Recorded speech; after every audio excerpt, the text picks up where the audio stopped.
তাড়াতাড়ি কর মা, স্কুলে দেরি হয়ে যাবে। আম্মু, আজ আমি ক্লাসে প্রথম হব। পাশের ফ্ল্যাটের ভাড়াটিয়া সোহেল রানা বাইরে স্বাভাবিক হলো মানুষ মনে হলেও। রামেসা, এদিকে আসো, তোমার জন্য চকলেট রেখেছি। সত্যি আঙ্কেল? সরল বিশ্বাসে ছোট্ট রামিসা সেই ফ্ল্যাটের ভিতরে ঢুকে পড়ে। রামিসা, এদিকে আসো, তোমার জন্য চকলেট রেখেছি। সত্যি আঙ্কেল? সে জানতো না সামনে অপেক্ষা করছে ভয়ঙ্কর কিছু। রামিসা, মা কোথায় গেলি? এতক্ষণ তো হওয়ার কথা না। দরজার সামনে মেয়ের জুতা দেখে মায়ের বুক হঠাৎ কেঁপে উঠে, তার মনে ভয় ঢুকে যায়। দরজা খুলেন, আমার মেয়েটা ভিতরে আছে। দরজা খুলেন, আমার মেয়েটা ভিতরে আছে।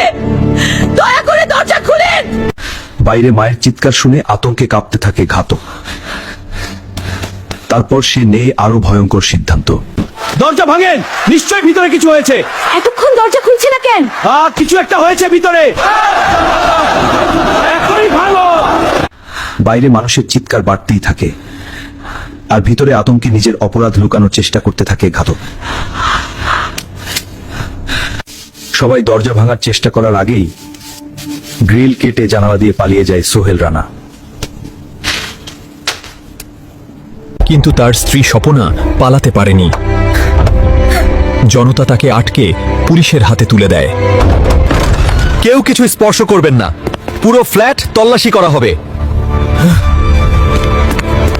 প্রযুক্তির সহায়তায় মাত্র 10 ঘন্টার মধ্যেই নারায়ণগঞ্জ থেকে ধরা পড়ে প্রধান আসামি।